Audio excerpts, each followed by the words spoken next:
Bazaneza, a warm welcome to the commissioning of the Rwanda High Commission. And in Ghana, Akwaba.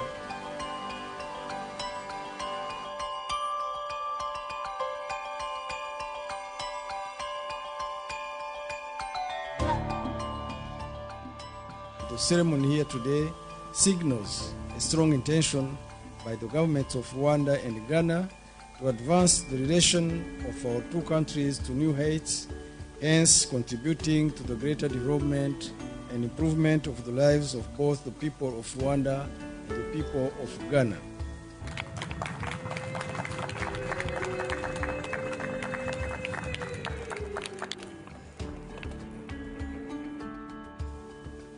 I'm pleased to join you on this auspicious occasion of the commissioning of this beautiful edifice. On behalf of His Excellency Nana Addo Dankwa Akufo-Addo, President of the Republic, and on my own behalf, I congratulate the government and people of Rwanda for the bold steps they have taken to boost the relations between our two countries.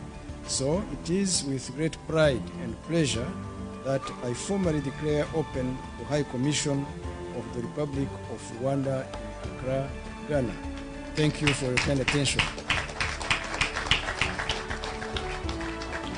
I would like you to allow me acknowledge and most sincerely appreciate my government for having given us the trust to be the new team, and here represented by our Minister of Foreign Affairs. Honorable Minister, I want to thank you so much for all your support.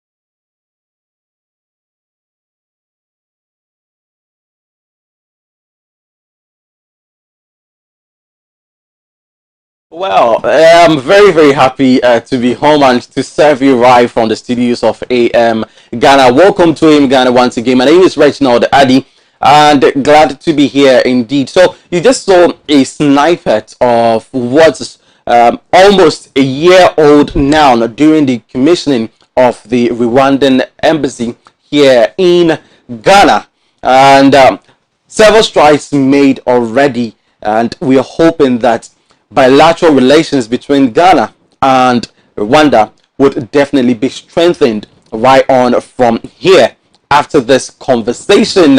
Well, I've just given you a tip of the iceberg. We're going to have a conversation with the South African High Commission, the Rwandan High Commissioner to Ghana, and I beg your pardon. I think I'm still living in the moments there in Johannesburg, but hey, let me come home. So I welcome you to the Rwandan month here at Adoatv Television. We've been doing this since the beginning of the year. We have served you with conversations about bilateral relations with several high commissions and embassies in the country. And today we're kickstarting with Rwanda, and we're kickstarting obviously with the very certain person to speak to, the Rwandan High Commissioner to Ghana, and she is in the person of Dr. Isa Kirabo Katsira. I hope I got the name right, Your Excellency. You did. Well done. Thank you very much. Good morning and welcome to Ghana. You've already been here. You're the first resident Rwandan High Commissioner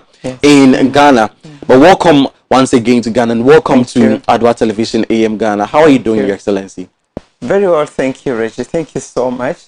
And let me first of all thank Adoatv for inviting me and giving us this opportunity to engage with your viewers and your constituency. We're very delighted. Thank you so much for the honor. Very well. You're welcome. Now, tell me, how has a year of being in Ghana, the bilateral relationship that we've shared? I mean, we've been in a relationship for over 27 years, but formally, this kick started from November last year. How has the relationship been like? Well, one thing I can say is that it's been a huge blessing and opportunity. Right. We came at a time that was really tough globally, as you're all aware. When we got here, I presented my credentials end of January and went home briefly. I got back in March, just before your Independence Day. And then soon after, we went under a lockdown.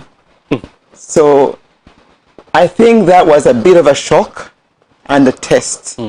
But I want to say that with a close friendship and partnership between our two countries, right from the top, our presidents, to the teams that support them, and to the communities themselves, we've been able to make really good strides. I'm glad to say that, as you saw, from that time, even against all those challenges, we were able to have ourselves established, and the Chancery commissioned November last year.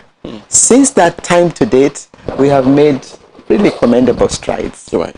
And I don't want to take pride just by myself. Right. This is Team Rwanda working with Team Ghana. Interesting. And it's beautiful. Teamwork always plays out best. Absolutely. Definitely. Well, Your Excellency, apart from, we'll speak about the challenges that you just highlighted, COVID-19 and the commencement of, a high commission in Ghana, amongst other things.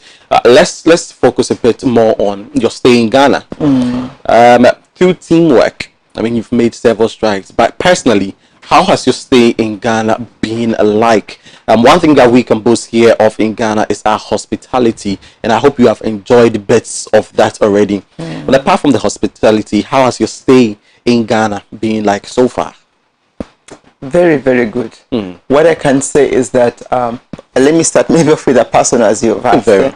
I'm an outgoing person. Okay. And I really, connect with people who are outgoing and genuine. Right. And Ghanaians are genuinely Pan-African. You're warm people. Thank you. You're very hospitable. And I'm not saying this to please you. Definitely I'm a very straight person. Right. So I think from the word go, I felt connected with the people. I felt at home. And that helped me and the whole team to really proceed, move out, despite those challenges, as I've mentioned, of COVID. So we're able to establish ourselves. We're able to make relationships. We've been able to make friends. We have been able to reach out to government and forge relationships. And all along, as I keep on reminding myself, what is the value add of having a resident high commission? Great. It should make it easier for Ghanaians now to know about Rwanda and feel it's even exciting for them to visit Rwanda. Very well. And to do business with Rwanda. So within that context, a lot has been made. Great. So we decided, I thought that the best thing for me to do is to really invite Ghanaians to visit Rwanda. Because it's one thing telling you about my country. You were with us at a time of greatest need. Ghana was there in 1994 as part of the UN forces. Yeah. And when they were asked to leave, they chose to stay to save lives. We honor that to date. So since that time, so much has happened. We have rebuilt ourselves. And if there are people whom we wish to be part of that and come and enjoy and see what has happened and look and explore the opportunities of doing business together, it's Ghana. So I'm glad to say that within that 1 week, we were able to invite a 30-member delegation of Ghanaians to visit. Right. And these were from the three sectors. Yes. Government, private sector, and civil society. We took the media fraternity. Exactly. And when they returned, they invited their counterparts from Rwanda. Another 31 people delegation came. And this was all around, especially around tourism. We thought, Richie, before we talk about what do you study, what do you eat, what do you want to do business with, knowing each other is best. Exactly. So tourism for us is a natural entry point. And I think this is again in our African roots. We know, as we were, our forefathers, for communities to live together, people visited one another. People attended people's weddings, whether they're invited or not, because it's just community. Yeah. We have that sense of community. So we felt like creating that openness for people to visit and know one another, then they will choose what they want to do together. And I must say, it's been very inspiring. Great. And since then, a number of projects now are running up. I must say that my friend, Reverend Akua, one time when we were just engaging like this, chatting, she told me, you know, I've heard a lot of nice things about Rwanda, but I really don't know what I can do there. And that, for me, is my mission. Right. So if Rich says, okay, Rwanda is nice, but then what next? I'm here to say, Rwanda is warmly welcoming you to visit. You don't need a visa. Oh. You have 3 flights a week. We can make it easier for you to get a very affordable package. Right. There are people waiting for you there, and the huge opportunities. Okay, so some of these things we'll really touch on, because what I'm deducing is that the focus is on trade and business. Yes. The focus is on tourism.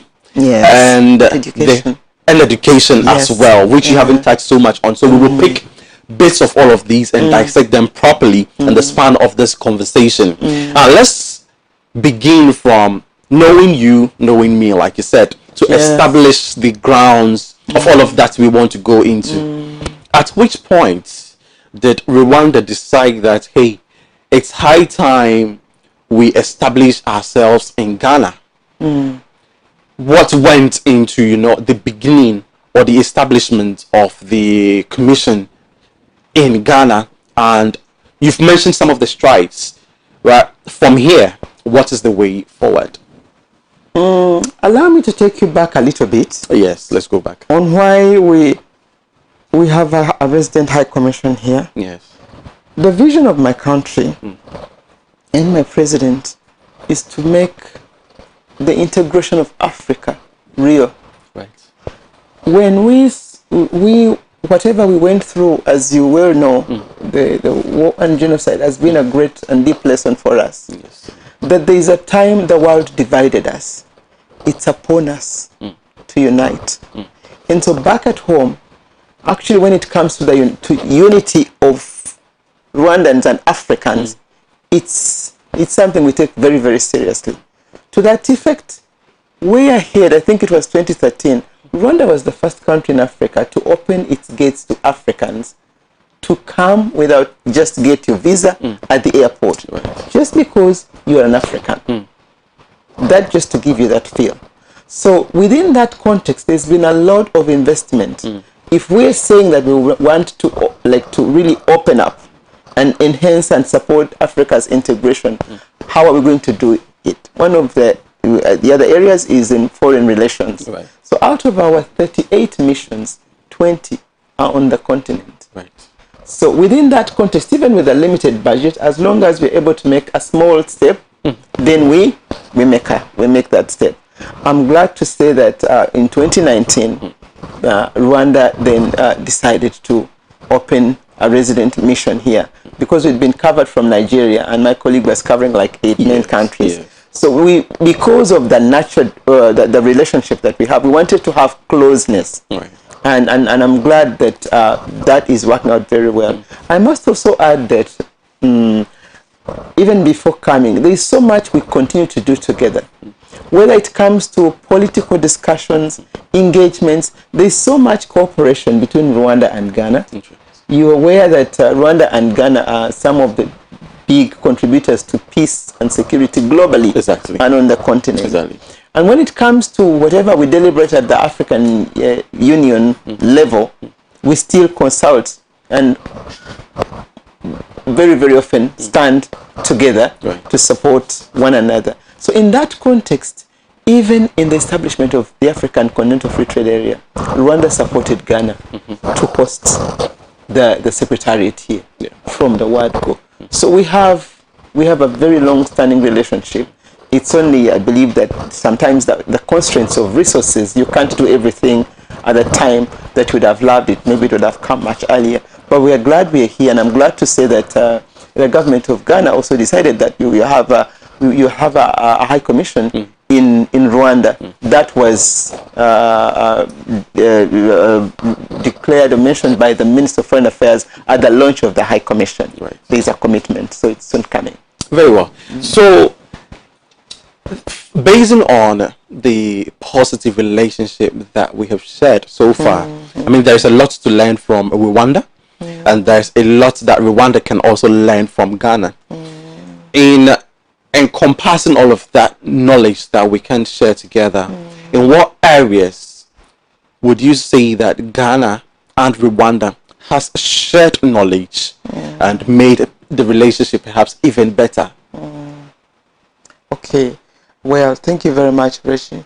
I'll start off with maybe the already existing areas of cooperation that we found and we are building on further, and then we share with you also those that we have started. The first is an exchange of knowledge and education. As I mentioned, with the history of the peace and security collaboration, we have a very good exchange of training over military personnel. Yes, with the two institutions have got a cooperation. Ghanaians come to Rwanda for training, and they also send trainers, and Rwandans do the same. And that has been going on for many years. And we see that very significant today in a world where you see we no longer take safety and security for granted, especially as we see extremism and terrorism taking another stand. These are two countries that are stable, that are peaceful, that are democratic, and that are pro-people-centered in their development agenda. So that, again, I think has a lot to offer in a world that is not that very stable. So we also appreciate what we've been sharing in terms of building systems and institutions of governance. Great. Governments have been visiting one another and exchanging knowledge, training, policy reviews, which has really anchored our relationship to another level. There is also education, the aspect of students. Right now, almost 50% of Rwandans who are here are students. You're right. They're studying in various universities. You've got a good, well-established education system. What was really some of the institutions that were hard hit by what we went through was education. So Rwandans are very open-minded. They go out to seek for that. And I'm glad that it's working out well. In the same way, Ghanaians are studying in Rwanda. We have had a lot of reflection on building systems and educational thinking that is geared towards solving problems than just jacketing ourselves into what is, colonially defining the foundations of education. So, especially like in the legal systems, and also quite a number of what we call homegrown solutions. So there are a number of Ghanaians who come to explore, to tour, to learn, and as I said, also there are study tours between cities. A few months ago, I think the mayor of Accra visited the city of Kigali to look at sanitation support services. There is IT systems exchange. There are a number of things in the area of education, really seeing what's working for you. Can I pick something? What's working for the other in that sense? In the same way, we see that there's so much potential in the tourism industry. Rwanda has invested a lot in our tourism, and before COVID, it was actually the highest earner for us in terms of our GDP. Exactly. But it was hit by COVID. Now it's coming up, and we saw what industry was like just before. I came in soon after the year of return, and I think it was such an inspiration. Great. So we believe, and what you have to offer in terms of tourism is quite different from what we have to offer. Definitely. So they are not competitive. We are not competitive. We are rather complementary. What you have, like the seashores, like the history of the slave trade, we don't have. But we also have the mountain gorillas, the Misty Mountains, the Big Five. We will talk about the mountain areas properly, so that we can have a feel of what to expect when we come to Rwanda. We want to look into other areas, because you have touched very much on education. You've touched very much on tourism. You've touched on business and trade facilitation. But in bilateral relationships, obviously you realize that all of these are done on a diplomatic basis. Now, I can't tell what the conversation is basically about when our ministers and leaders meet those in Rwanda. But certainly, as a democratic nation, we look to, fostering that democratic relationships as well with our other allies, Rwanda included. And we speak about the rule of law and maintaining law and order. Now, one thing, certainly, you are the first resident Rwandan ambassador in Ghana, and you're a female. And one thing I learned about Rwanda is that the female population also dominates the when you go to parliament, the legislative arm. That is, if I'm not mistaken. Now, how has our relationships, that is between Ghana and Rwanda, fostered or seen to address some democratic matters, rule of law issues, and governance matters between the two countries? Well, Richie, I think I talked about it, and I'll still elaborate it a bit further. I just want to say that whether it's democracy or rule of law, it is actually, it's embedded within what we do. Okay. It is not separate. It is systemic. It's within. When we see stability and peace in Rwanda and in Ghana, it's not a given. Right. And that we shouldn't even take it as the norm, because the forces that could create chaos are real. So therefore, I think the cornerstone is we have a leadership in both countries that is anchored in being chosen by their people to lead them. Whether Ghana or Rwanda, we have a system, we choose our leaders. That's one. Two, they are focused on developing the well-being and the lives and protecting the lives of their people, and hence the peace and security and the development. Now, how is that achieved? I think was your question. What do we share? Exactly. So as I mentioned, we share good practices in governance. What, for instance, you may have that as an idea, as an inspiration, but how do you put it into practice? How do you make it easy for you? How do you ensure that your people have access to opportunities, to equal opportunities and basic ones, whether education or health or business, in whichever areas? And all these institutions, many of them have been working together. Great. They continue to work together. I remember in our earlier days, when I was in Parliament and was studying, I was a parliamentarian from 2003 to 2006, and we were looking at the decentralization laws. And we took time to look at other countries that were decentralized and doing good, and Ghana came along. Right. So we took some of those practices and we reflected, what is it that is relevant to our situation? We also took note of where we were, and we established our laws. And today, Ghana is coming to visit us to see how it is actually working and what they can pick from there. So it is with the security. So it is with this last week and the week before, I was meeting the heads of your FDA. Yes. And the Standards Authority, and we're saying, what can we do together to make it easy for Ghanaians who are taking their stuff to Rwanda and Rwandans this way, for you people to work together so that they don't have to do this approval process twice. That's the point. You see what I'm saying? That's the point. And really, that we don't have to see to. And they're excited about it. Exactly. And they're already developing MOUs. What is democracy? What is governance? That is it. Right. Leaders in positions of power using their power to make things easier and workable for the ordinary person. Interesting. And I think for me, that's a journey that I see very exciting taking place on this continent.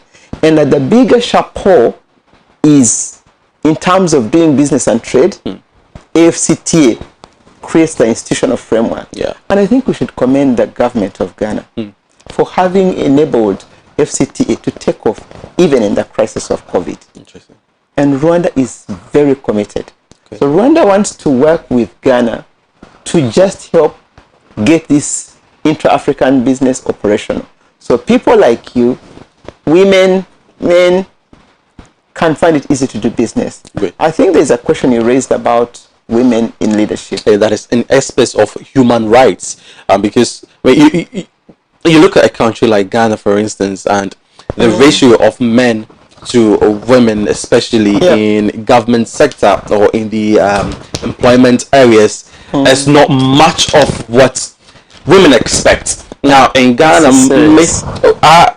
in most cases in Ghana, women are waiting on what is called the affirmative action bill, which I so much disagree with, that women would not have to wait for such a bill to take off before they put themselves on the platter.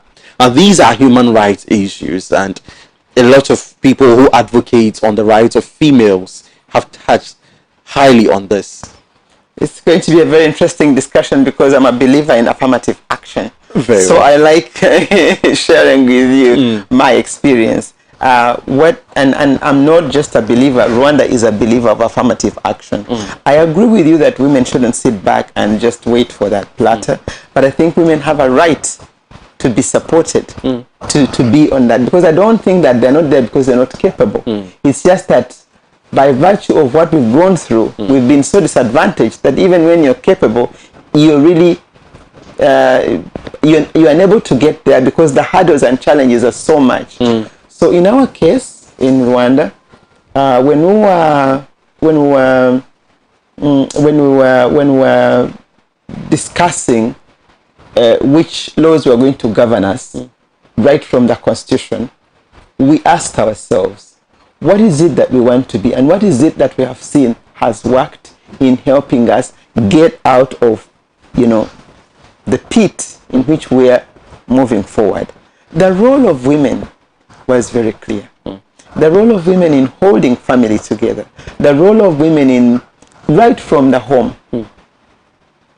In just bringing food on the table. In protecting everyone. In speaking the truth. Talk about human rights. When we chose to use Gacaca, our judicial system, we needed people to come out and speak the truth of what happened. Women were in the lead. They spoke the truth. They won. They were people of integrity. So community members chose them to be quite significantly present in the groups or the leaders, the representation of the people. Exactly. So all these things showed that actually women had the potential and they had the qualities. So when it came to now enacting the Constitution said, let's have at least 30% of the decision-making positions taken by women. And that is affirmative action. Initially, actually, it was like, these women will be elected by fellow women to give them a window, a platform. And then let every other political party make sure that within their list of whoever they are going to be supporting, there had better be 30%. And I agree with you. Many times I think it feels like, does that mean, isn't that like favoring them? Well, not necessarily favoritism. But are they going to be as competitive as enough? They will. Because in them, there is so much. It's just that oftentimes the way we are, whatever we go through, by the time you come to compete, you are so, what can I say, disadvantaged, or you're not in a very strong position. You're not firm enough to be able to take the foothold. But when you take the foothold and you're supported and nurtured, you are a product. I'm a product of affirmative action. This is how I became a parliamentarian. Oh, I see. Yes, and I'm not saying that it's good because it happened to me. I'm only saying that I've seen many positive things happen. I've seen teachers in villages who taught our children, when given a position to lead, they bring so much good. I have seen women in the markets working extremely hard in the informal sector. I cannot pretend I understand their problems as well as one who comes from them. So if I support a representative from there, certainly she will be a better voice. I have seen women, even in church. Even in church, I have seen women serving greatly as leaders in church. not because, because they do empathize very well with that constituency. So since oftentimes more than half of the population is women, I think it's only human rights to allow us to be in positions of leadership. So Rwanda does not go teaching the world what they should do. No. We learn from others, and we let them also pick what they feel they can, share from us. But we don't go dictating to others, have done this, you have to do it my way. No. Okay. But I believe that when it comes to institutions that guide us and bring us together, like the African Union and the others, it's clear that 50% has been endorsed. Great. Now the question is, how do we implement it? So we already have various platforms where we discuss this. I want really to encourage you, Rechi, and all the others that I think we allow, women to take their rightful position and have certainly that 50%. Women needs to be encouraged to take up that position. And speaking about human rights issues, there are other aspects that are quite pressing that I would want us to share knowledge about. In the meantime, we're going to go on a quick turn. I'm here with Her Excellency, the Rwandan Ambassador to Ghana, Dr. Isaac Kirabo Kachira. We're having a great conversation, and we'll continue with the conversation if you stay glued to your TV sets, because we're doing this for you. We'll be right back to serve you with some more.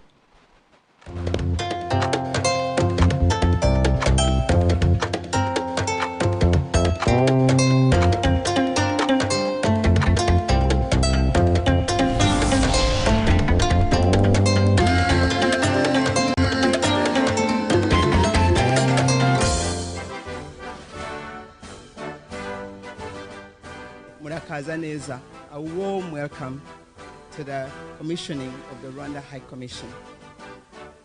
And in Ghana, Akwaba.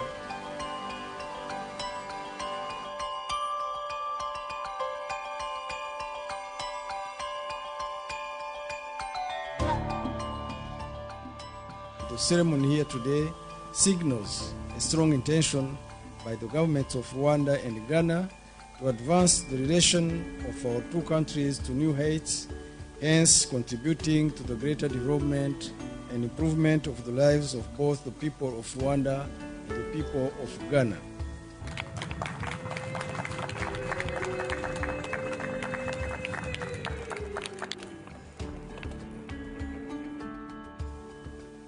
I'm pleased to join you on this auspicious occasion of the commissioning of this beautiful edifice. On behalf of His Excellency Nana Akufo-Addo, President of the Republic, and on my own behalf, I congratulate the government and people of Rwanda for the bold steps they have taken to boost the relations between our two countries. So it is with great pride and pleasure that I formally declare open the High Commission of the Republic of Rwanda in Accra, Ghana. Thank you for your kind attention. I would like you to allow me acknowledge and most sincerely appreciate my government for having given us the trust to be the new team, and here represented by our Minister of Foreign Affairs. Honorable Minister, I want to thank you so much for all your support and effort, and through you I would like to thank our President, His Excellency, the President of the Republic of Rwanda, His Excellency Paul Kagame.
Many thanks to you for staying with us. You're watching AM Ghana here on Adoatv Television. My name is Reginald Adi, and it's been long I did this. I'm happy I'm here again. Well, it's the Rwandan month here at Adoatv Television, just as we have done with other countries in Africa as well, and even across Africa, beyond Africa. Today we're here with the Rwandan High Commissioner to Ghana, Her Excellency Dr. Isa Kirabo Kachira. You're welcome to Adoatv once again, and many thanks to you for being with us. I've learned a lot already about Rwanda. I certainly want to visit the mountainous areas and see how it feels like. But how are you able to manage all of those mountainous areas? Because it comes with the fear, of heights and amongst other things. How are the people of Rwanda enjoying the scenery? Well, our country is so beautiful. Yes. We take it as a beauty, and you'll see it when you come. Right. We are not a very big country, we are small, but within that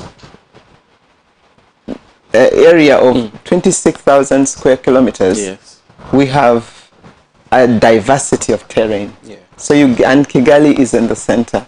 So on the east, you have got more of a flatter, maybe warmer, but certainly not as warm as Accra. It was definitely It's tempered by the altitude. Exactly. And then on the north western, you've got the mountainous. You start off with the hills in Kigali, and they go going up. So it's so beautiful and lovely, and we existed as a people and as a state way before colonialism. definitely. So we have grown to learn what God has provided to us, and you realize that actually that's one thing that we hold on to, that even as we grow, whether in terms of population or we have to protect our environment and make sure that we build where it's buildable. We protect the steep slopes, we protect the valleys, and we turn that into a beautiful scenery and community clean. And also we respect and value nature, including our animals. Right. So the gorillas, when they give birth, their babies are celebrated. Wow. Like mine and yours. By the Rwandans? Yes, internationally, globally. Okay. We have actually it was a few weeks ago, we have a ceremony called Kwita Izina. Right. That is baby naming gorillas. Oh. And then that's a big deal. It's like Arsenal players name them, big fans of Rwanda. Certainly. Because they have been endangered and because their numbers were dwindling. So we need to celebrate and acknowledge that they need to be protected. And they fetch us lots of money. I understand that it is highly expensive to get a license to even want to go close to the gorillas to understudy them, amongst other things. Is that true? It is true, because the numbers have to be limited. We only visit them in their homes. Oh. They are not in the zoos. Yes, so you have to go according to but they live in families and communities. Okay. We know where they are, so you have to book ahead of time. They are in a very high demand. You have to book oftentimes months before. Wow. Yeah, and then we have trained personnel, tour guides who take you there, and oftentimes you spend an hour with a family. Oh wow. And it's memorable. Certainly, I would want to visit those mountainous areas, have a conversation with the gorillas, because I've learned a bit of their signages amongst other things. That's what they do, and I also understand that Rwanda is the safest place where you can visit gorillas in the entire world. And kudos to you for all the protective measures that you have put in place there to protect the gorillas. Indeed, endangered species need to be protected. It's all part of the flora and fauna of Rwanda. Now, let's touch a bit on tourism in Rwanda. Now, first off, you've given us an indication that you don't need a visa to visit Rwanda. What other measures are being put in place? Especially as we have a high commission here in Ghana that would foster that a tourism relationship between Rwanda and Ghana. Well, thank you very much. I think the first part is giving people information. Yes. And really making it easy, once they do have the information, for them to be able to visit, depending on even their packages.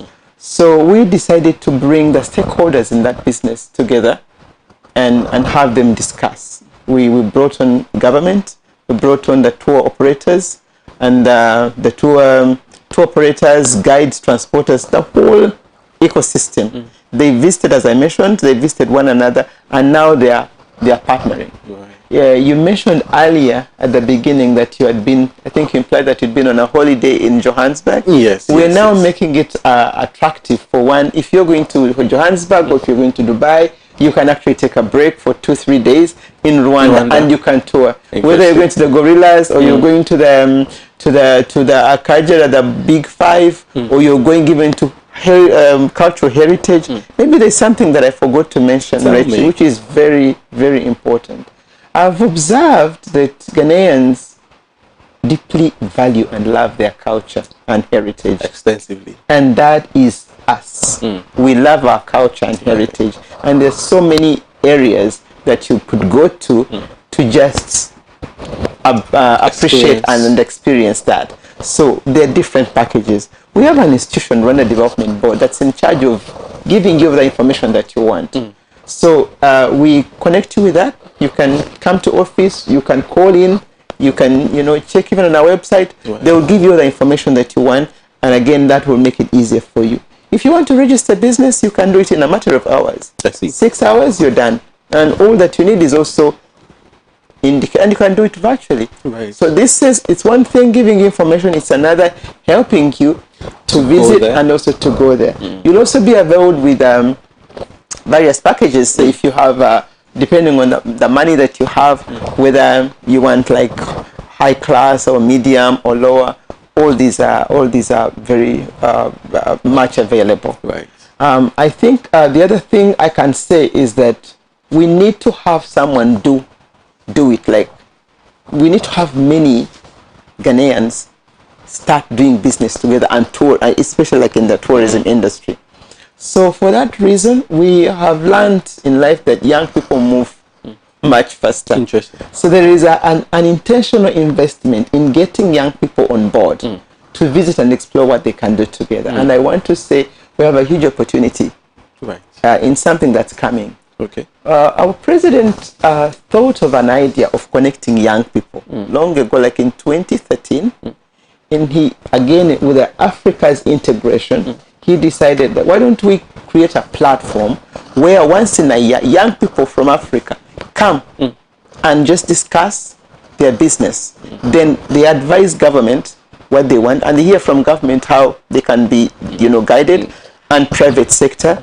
And that went on, and a summit was established. And 2017, he reached out to other African governments. Now it's established as Africa Youth Connect. Right. Like Africa Youth Connecting. So we had 3 summits in Rwanda. And in 2019, it was decided that now I think it's good that we share with others. So let some other country on the continent take it. And lo and behold, Ghana took it. So on the 20th, Ghana is hosting Africa Youth Connect. Interesting. 20th of this month. Of this month. I see. So that's a big celebration. Where is that happening, and how can Adoatv help to make that visible? Because for me, all of this great measures, Africa Youth Connect, amongst other things, the essence, or the best way to sell this is through making it visible, not just having representations in each country. How do you think Adoatv can help make this visible for Rwanda and Ghana in Africa Youth Connect? That's really a very good question. Thank you so much. We are very delighted that now Ghana is leading this. And I want to say again that your government took a bold decision, because this is not a time that is easy for governments to hold conferences. That's why they have actually decided to have it by, what do you call it? They're going to have like about 2,000 people here and another bigger, maybe 15,000 virtually. So you have space in there. Nice. The lead ministry is the Ministry of Youth. The Minister of Youth led a launch about 3 weeks ago. Okay. What we could do after this, maybe you could my office can liaise with a national youth authority, because we're working together as a team, and we connect. They will give you the information. You can invite them to give much more elaborate explanation on what is happening. They are the ones who are going to host us, and I'm sure that will create more awareness and will help people to be part of that process. I raised that mainly to showcase that I think the bigger role of leadership is to set a table and connect people for good things. And that is what something like that is going to do. Africa Youth Connect is going to bring leaders, young people, whether in the corporate world, in the public, in the civil society like you, to just think about what can we do together. Yes. And I want to think that that is going to be very impactful in terms of helping people to think and then move ahead. Very well. Yeah. So I'm understanding from our International Relations Director, Sam Kusiapia, that Adoatv is already on this. We are in on this, and I sincerely promise you that we are going to do everything possible to, sell this again, this agenda for the whole world to see, for other countries and continents to come aboard as well. Now, through this, we would be able to establish better grounds for the facilitation of the trade agreement, the African Free Continental Trade Area Agreement between African countries. How well do you think that both countries, Rwanda and Ghana, can take advantage of this? Like you rightfully said, Rwanda played a crucial role in the establishment of the secretariat here in Ghana. So already we are in there together. But moving on, how do you think we can take advantage of this agreement for better trade relationships? Well, I think that's a very good question, and I want to say that I'm seeing good steps being taken, whether at the continental level, but also for Ghana and Rwanda. One, I think it starts again with creating awareness for the people to know what does FCT have to offer, and what's my role in it as government or as a private sector or civil society, and then how do I roll out my how do I go ahead and do my part. So there's been a lot of mobilization, a lot of engagement with the people in the two countries and in the other countries. I can speak for my country, I can speak for Ghana because I saw it. I even attended some of the meetings that were organized, especially by the Ministry of Trade, that were aimed at bringing private sector, diplomatic community, everybody to tell us how Ghana is embracing the implementation of the FCTA and following through on that. So I think the creation and the ownership of that, from to move it from an abstract thing to theory to a broken down, implementable strategic agenda that is rolling out, and that is the same is happening in Rwanda. Two, creating beyond that, making sure that government is following through on facilitating trading actually to take off. Yesterday, on Sunday, ministers met here in Accra, ministers of trade, to discuss and ensure to discuss ways of really supporting trade to begin in the various sectors, going to details of fisheries, oil, so many things, and that is ongoing already. So there is really good progress in that sense. Now that is certainly going to be anchored in already existing frameworks of cooperation or international business. We have had regional bodies. You have ECOWAS, we have East African Community, there is SADC. The implementation of FCTA is not going to do away with those, but it's going to build onto them and raise them to the continental level. So I want to believe, and that's happening, that even within these regional bodies, there's more pace. Things are moving. Maybe they should move faster, but certainly it's ongoing. Yes. And then that doesn't remove the bilateral. As I mentioned to you, it's my job to make sure that whatever is feasibly under my influence, I should engage, whether the quality assurance, whether the tourism people, working with the tourism people, the minister here of tourism has been invited to visit Rwanda. The GEPA, Ghana Export Promotion Authority, has been to Rwanda. Rwanda Development Board is here. So as they visit one another, they break down the barriers, and they're going to make it easier for people to be able to do business. Importantly, we need to know that the implementation of AfCTA is going to be led by the private sector. So the corporate world has got to take the rightful position of leadership. So you have got your Chamber of Commerce here. They're working very closely with our private sector federation and the different subsectors under them to make sure that they really also play their part. And of course, I think the other component is the financing of all these things, which is also is coming. We are, as Rwanda, are investing quite a lot in bringing together and easing financing for bankable and viable projects. So all this working together, I see a really good ground. Yeah. Great. So we've highlighted or touched on several aspects. We touched on tourism, education, human rights, democracy, amongst other things. But you see, all of these positive things that come alongside bilateral relationships cannot be really attained without education. I'm happy that you mentioned that we have some Ghanaians in Rwanda who are, accessing education, and some Rwandans in Ghana who are accessing education. Now, I think that the numbers are just quite, meager, because even as we establish a free trade area, so should we see about inculcating the education of African youth or African citizens globally. How do we, in your vein, what do you think Ghana, Rwanda can do to foster that educational relationship and ensure that, and as much as we are fighting for an affirmative action bill, we also equip the youth, the women of Rwanda and Ghana with the optimal education to take advantage of some of these implementations? Rich, you've raised a very important point. Is whatever we are doing, are we doing it at scale for it to be transformative? I'm afraid I don't think we are there yet. And we can. Yes, In that, I think we should. Yeah. So when you talk about education, when I look at the number, I think of Rwandans that are here, they're less than maybe around 50, 60 maximum. They could be more. Exactly. Ghanaians, I don't remember very well, but I don't think they are more than 20 or 30.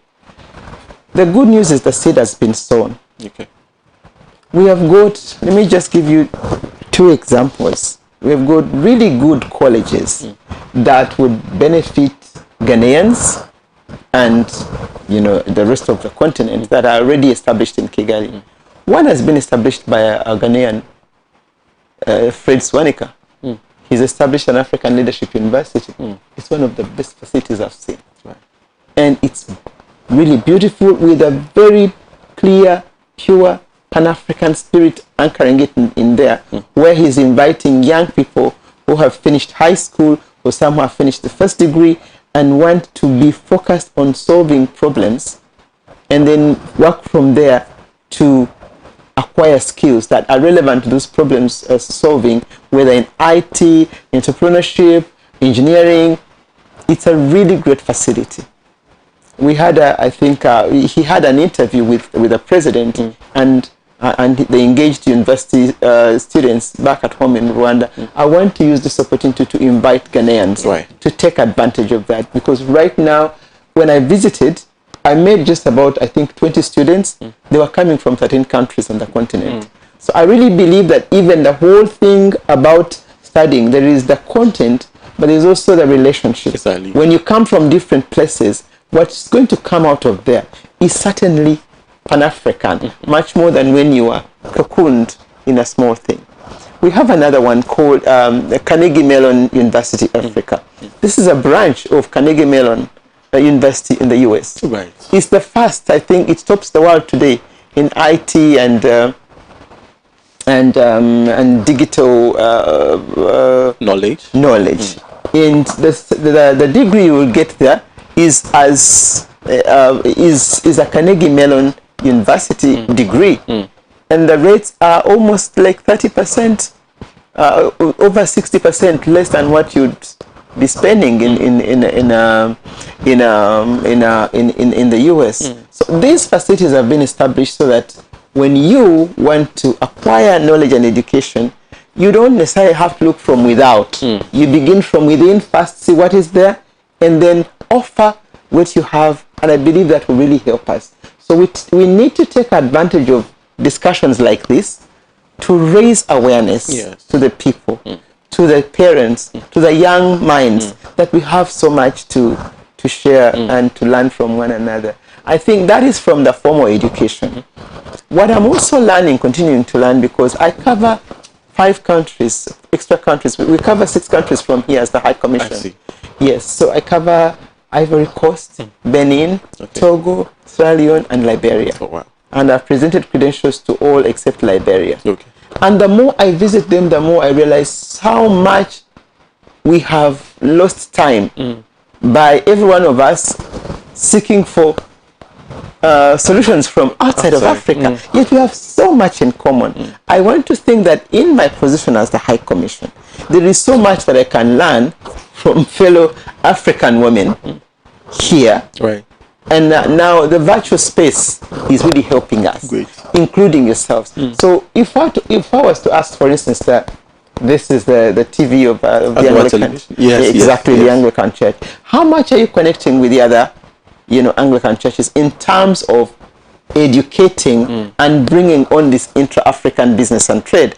And also the knowledge of God, because these are all values and the foundation of who we are today.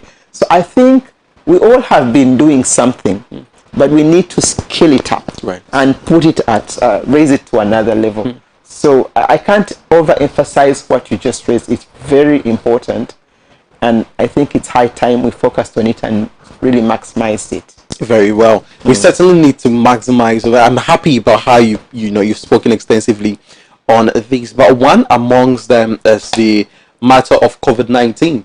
So we speak about areas like tourism, education, and business and trade, and we realize that, in fact, I don't need to list all of these sectors. COVID-19 came in and it's changed the game for all aspects. Now, how has Rwanda responded? Now, I must first off commend Rwanda, because when you established the High Commission here in Ghana, it was in the midst of COVID-19, but you've been resilient. You've been relevant in the space, and today you are here. We're having conversations about all of that success stories. But how did Rwanda itself suffer COVID-19, and how have you been able to stay resilient in all of these? Because one aspect that generates a lot of internally generated fund for Rwanda is the tourism aspect that you mentioned about. Now, because continental travel was halted as a result of COVID-19, certainly these sectors would suffer. How has it been for you, and how have you, stayed ashore the impact of COVID-19 as a country? Well, thank you very much, Feshi. It has been painful, and because it took long, it hurt our economies. It even hurt the socioeconomic status of our people and well-being. And also we lost lives. I want to say that I think, with all humility, we performed well. Definitely. Given the resources that we had, the level of risk, and that really shows the impact of leadership. And in leadership, what do I mean? The connection between the people, the general populace, and their leadership, in terms of engaging and agreeing on what to stand for, and holding on to that united. Great.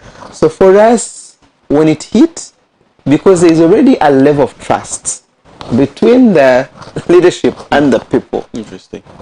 We agreed that this is serious and we're going to handle it scientifically and openly. Right. We are not going to dilly-dally around it. We're not going to politicize it. We're going to use science, and we're going to share facts as they are. And there's been a system that communicates that on a daily basis. So decisions were made depending on the level of risk. Now, the balance between health and the economics, we had to put health a bit above. Yes. We are a very densely populated country. We knew that if we allowed this to get out of a prophylactic phase and become a high, like if it landed and we allowed it to spread, yes, we didn't have the capacity to handle it by treatment. So we focused much more on prevention. And therefore we were quite strict on ensuring that we test, we trace, we really managed to break its cycle very, very early.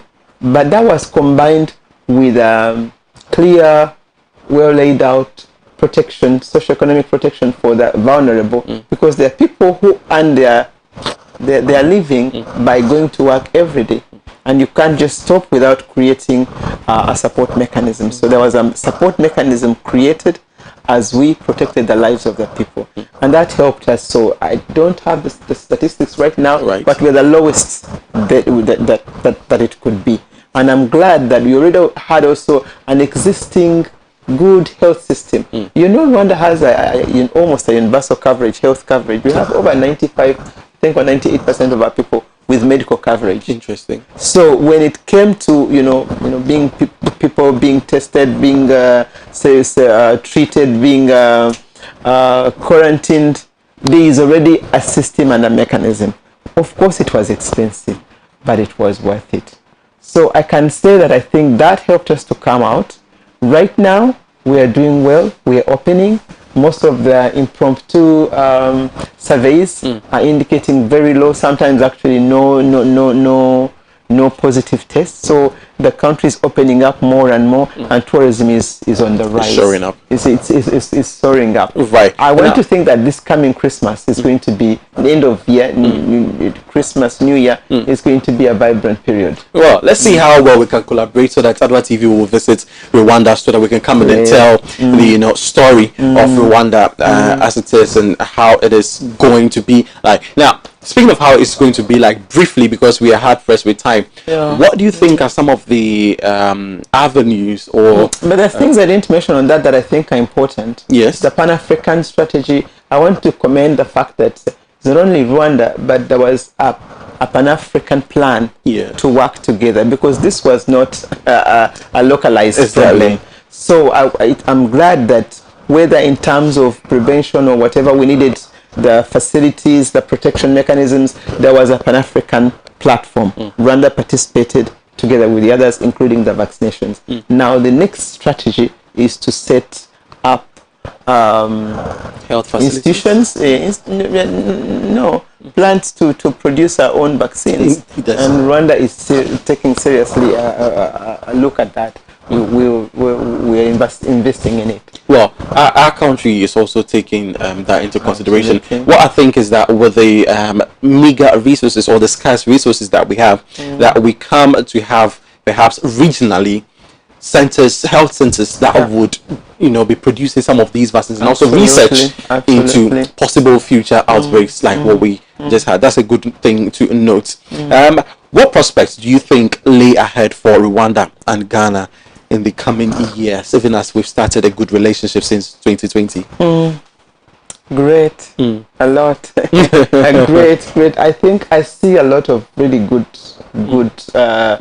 a good future ahead in all aspects. I see more strategic partnerships between Rwanda and Ghana. I see bigger business at scale. I see Ghanaians, Rwandans working together to maximize and utilize the opportunities that they have. So in these different sectors, as I said, whether business and trade, I see industrialization growing at a much bigger rate than it is. I see much bigger packages for tourism, positioning Rwanda and Ghana as common destinations. So whoever is traveling is just set to visit these two because they have a lot to offer in that sense. I see Africans, young men and women, studying here in Ghana, in Rwanda, using that Pan-African space to benefit from what has been sown so far. So when it comes to expertise in in handling challenges like maybe even the COVID, when it comes to IT solutions, when it comes to green energy, when it comes to agriculture. We wouldn't have to run outside to look for expertise because we already have it here. And I think it's a bright future by all means. Well, Your Excellency, thank you very much for joining us today on AM Ghana and also kickstarting the entire Rwandan month here at Adoatv Television. How do I say thank you in is it Kinyarwanda? How do I say thank you in Murakoze? Murakoze, Your Excellency. Is that Medasi? Yes, Medasi in Chi. Thank you very much, Murakoze, to all of you for joining us today as we launch ourselves into the Rwandan month, knowing more about Rwanda, taking opportunities between the bilateral relationship that we have. I've been having this conversation with Her Excellency, the High Commissioner for Rwanda in Ghana, Dr. Isa Kerabo Kachira. Thank you very much once again. We are grateful for your time here. Medasi. Right. And many thanks to our viewers who have been following. Thank you. Very well. So this promises to be a great month. Obviously, it is my month as well. And as we celebrate the month of October with Rwanda, do stay tuned to Adoatv AM Ghana. We'll bring you more information between these two great countries. My name is Reginald Addy, and thank you very much for watching. It has been a pleasure serving you. We'll see you tomorrow with some further information. Have a lovely day.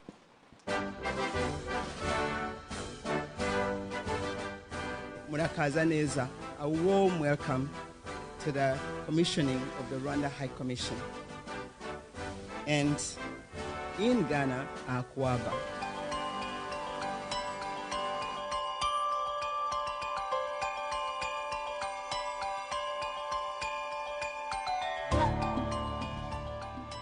The ceremony here today signals a strong intention by the governments of Rwanda and Ghana to advance the relation of our two countries to new heights, hence contributing to the greater development and improvement of the lives of both the people of Rwanda and the people of Ghana.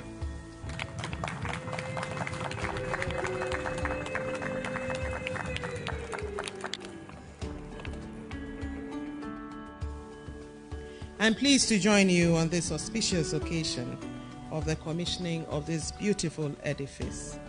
On behalf of His Excellency Nana Addo Akufo-Addo, President of the Republic, and on my own behalf, I congratulate the government and people of Rwanda for the bold steps they have taken to boost the relations between our two countries.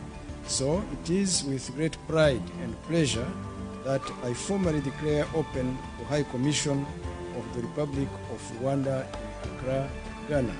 Thank you for your kind attention.